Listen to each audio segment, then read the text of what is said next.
السلام عليكم ورحمة الله وبركاته.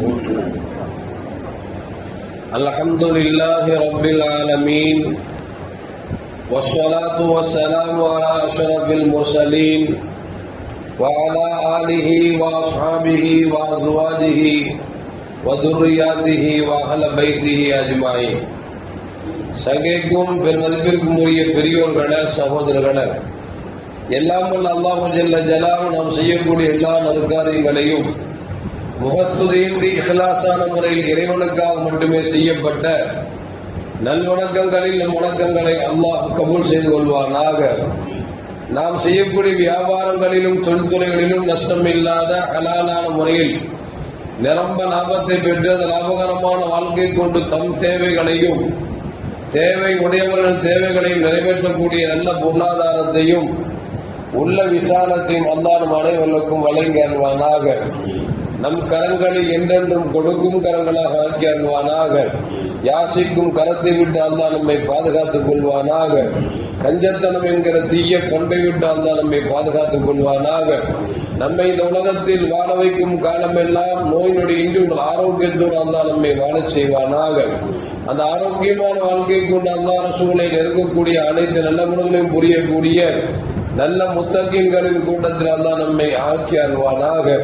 திடீர் மரணங்களை விட்டும் தீய மரணங்களை விட்டும் நம்மையும் நம் குடும்பத்தையும் நம் சமூகத்தையும் அல்லாஹ் முழுமையான முறையில் பாதுகாத்துக் கொள்வானாக. மருத்துவமனையின் செலவினங்கள் விட்டும் வேதனைகளை விட்டும் அல்லாஹ் நம்மை காத்தருள்வானாக.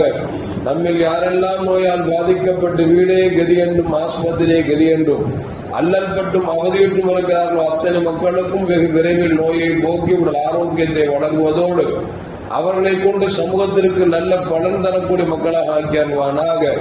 நாம் இந்த உலகத்தில் வாழ்ந்து மறைகிற நேரத்தில் லா இலாஹ இல்லல்லாஹ் முஹம்மது ரசூலுல்லாஹ் என்ற கலிமாவை மொழிந்து ஜன்னத்துல் ஃபிர்தௌஸை கண்ணால் கண்டு அகமகிழ்ந்து சிரித்த மனமாக வர்ணிக்கக்கூடிய நல்வாக்கியம் பெற்ற மக்களில் அல்லாஹ் நம்மை ஆக்கி அருள்வானாக. மரணித்தும் மரணிக்காத இறைநேசரின் கூட்டத்தில் அல்லாஹ் நம்மை ஆக்கி அருள்வானாக. நாளை மறுமையிலே மாணவி முஹம்மது ரசூலுல்லாஹி ஸல்லல்லாஹு அலைஹி வஸல்லம் அவர்களின் திருக்கரங்களால் ஹவுதுல் கௌசர் என்கிற தடாகத்தின் நீர் பருகி அன்னாரின் ஷஃபாஅத்தை பெற்று அன்னாரின் கரம் பிடித்து ஜன்னத்துல் ஃபிர்தௌஸின் உயர்ந்த சொர்க்கத்தில் அவரோடு அல்லாஹ் நம்மை சங்கமிக்க செய்வானாக. எல்லாவற்றுக்கும் மேலாக இறை அன்பை பெற்று இறைவனை பார்த்து பரவசமடையக்கூடிய அவருடைய நிக்காவையும் எல்லாரும் பெற்ற மக்களில் அல்லாஹ் நம்மை ஆக்கி அருள்வானாக. அருமையான மோமீன்களே, கண்மணி முஹம்மது ரசூலுல்லாஹி ஸல்லல்லாஹு அலைஹி வஸல்லம் அவர்கள் சொன்னார்கள், நாளை மறுமையில் செல்வந்தர்களை விட ஏழைகள் 500 வருடத்திற்கு முன்பாகவே சுவனம் செல்வார்கள் என்று பெருமானார் ஸல்லல்லாஹு அலைஹி வஸல்லம் சொன்னார்கள். அங்குள்ள ஒரு நாள் என்பது உலகத்தை கவனித்து 500 வருடத்திற்கு சமம் என்றும் நமக்கு முஃபஸ்ஸிரீன்கள் நமக்கு சொல்லி காட்டுகிறார்கள். அப்படி என்று சொன்னால் நாளை மறுமையில சுவனத்திற்கு வெகு விரைவாக செல்லக்கூடியவர்கள் ஏழைகளாக இருப்பார்கள் என்பதற்கு எந்த மாற்று கருத்தும் அல்ல என்பதை இந்த ஹதீஸ் நமக்கு சொல்லி காட்டுகிறது. ஒரு நாள் புஹ்ருல் தானா என்று சொல்லக்கூடிய இறைநேச செல்வர் மரத்துக்கு அடியில் படுத்து உறங்கிக் கொண்டிருக்கிறார். உறக்கத்தில் ஒரு கனவு. பொதுவாகவே நாம் அடிக்கடி சொல்வதுண்டு, கனவு என்பது நல்ல கனவாக இருந்தால் அது அல்லாஹ்வின் புறத்திலிருந்து வரக்கூடிய கனவு, தீய கனவாக இருந்தால் அது ஷைத்தானுடைய செயல்பாட்டால் வரக்கூடிய ஒரு கனவு. இன்னும் சொல்ல போனால் நபிமார்களுக்கு இறை செய்தி வருவதனுடைய துவக்கமாகவே கனவாகத்தான் இருந்தது என்பதை கண்மணி முஹம்மது ரசூலுல்லாஹி ஸல்லல்லாஹு அலைஹி வஸல்லம் நமக்கு சொல்லித் தருகிறார்கள். அந்த அடிப்படையில் புஹ்ருல் தானா மரத்துக்கு அடியில் உறங்கிக் கொண்டிருப்பவர் ஒரு கனவை கண்டு கனவிலேயே அவர் சிரித்துக் கொண்டிருக்கிறார். இந்த நேரத்தில் ஹாரூன் ரஷீத் பாதுஷா அவர்கள் அந்த மரத்தை கடந்து செல்ல வேண்டிய ஒரு சூழல் ஏற்பட்டது. அப்படி கடந்து செல்கிற பொழுது மரத்துக்கு அடியில் உறங்கிக் கொண்டிருக்கிற புஹ்ருல் தானா தூக்கத்திலே சிரிக்கிற அந்த காட்சியை பார்த்துவிட்டு அங்கே நின்று புஹ்ருல் தானாவை எழுப்புகிறார்கள். புஹ்ருல் தானா என்ன கனவிலேயே சிரிக்கிறீர்களே, என்ன காட்சியை கண்டீர்கள் என்று சொல்லி எழுப்பி கேட்கிறார்கள். புகழ்ந்தான சொன்னார், ஒரு கனவை கண்டேன், அந்த கனவு எனக்கு மகிழ்ச்சியை ஏற்படுத்தியது, எனவே நான் சிரித்தேன் என்று சொல்லி புகழ்ந்தானா சொன்னார். ஹாரூன் ரஷீத் பாஷா கேட்கிறாங்க, அப்படி என்னப்பா கனவு கண்ட, கொஞ்சம் சொன்னா நானும் கொஞ்சம் சிரிச்சுக்குவேன் அப்படிங்கிற மாதிரி கேட்டாங்க. புகழ்ந்தானா சொன்னாரு, நான் கனவுல மௌத்தா போய் மர்மம் வர்ற மாதிரி ஒரு கனவு கண்டேன். அந்த மர்மையில அழைக்கக்கூடியவர் அழைக்கிறார், யாரெல்லாம் அரசர்கள் எல்லோரும் வாருங்கள் என்று சொல்லி உலகத்தில் அரசனாக வாழ்ந்தவர்கள், முதலமைச்சராக இருந்தாலும் சரி அல்லது பிரதமராக இருந்தாலும் சரி, நாட்டை ஆளக்கூடியவர்கள் எல்லோரும் வாங்க அப்படின்னா எல்லோரும் வந்தார்கள்.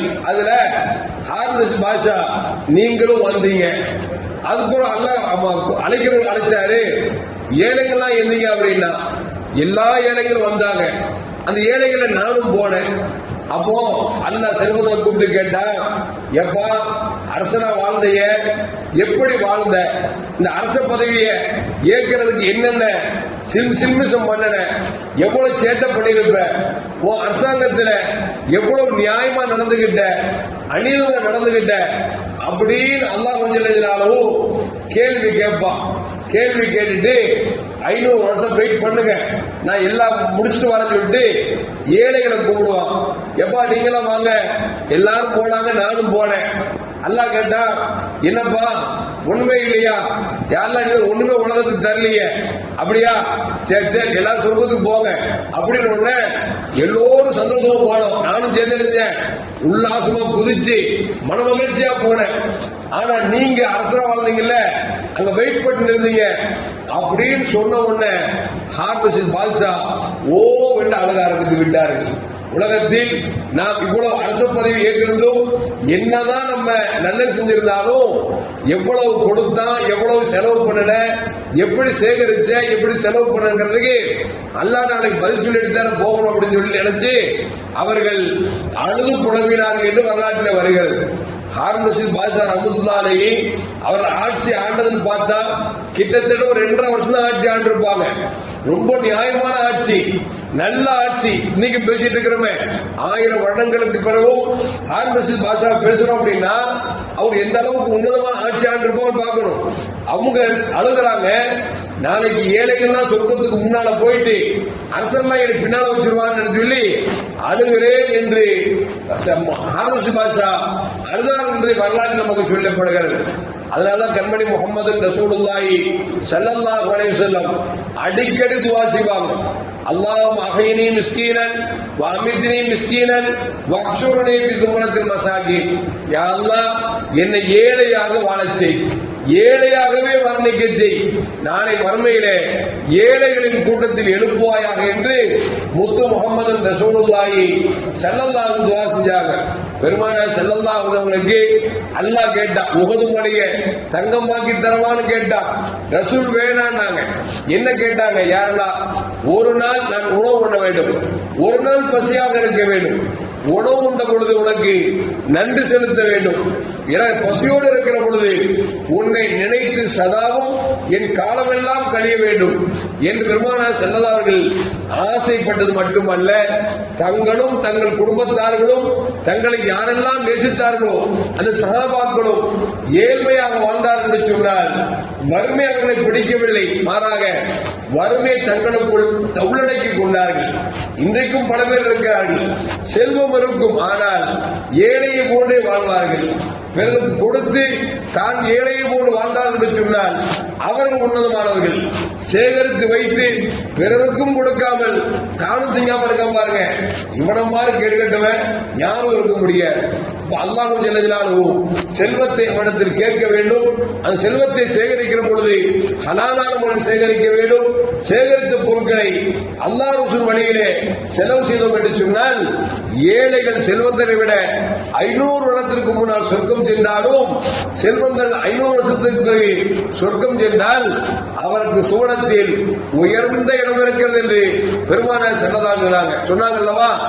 யார் சரியான முறையில் ஹலாலை பேணி சம்பாதித்து தன் காசு பணங்கள் எல்லாம் நாளை மறுமையில் ஏழை மக்களுக்காக கொடுத்து வாழ்ந்தார் என்று சொன்னால் அந்த செல்வந்தரும் நானும் இப்படி இருப்போம் என்று பெருமானார் செல்லதார்கள் 2 விரலை சேர்த்து வைத்து காமித்தார் என்று சொன்னால் செல்வந்தர்கள் தாமதமாக சொர்க்கம் சென்றாலும் சொர்க்கத்தில் உயர்ந்த இடம் இருக்கிறது என்பதையும் நாம் மறந்துவிடக் கூடாது. எல்லாம் அல்லாஹ் ஜல்ல ஜலாலுஹு நமக்கு கொடுத்ததை கொண்டு போதுமாக்கிக் கொள்ளக்கூடிய நல்ல மனதையும் தர வேண்டும். சம்பாதிக்கிற நேரத்தில் ஹராம் ஹலாலை பேணி நாம் சம்பாதிக்க வேண்டும் என்பதையும் இந்த நிகழ்வு நமக்கு சொல்லி காட்டுகிறது.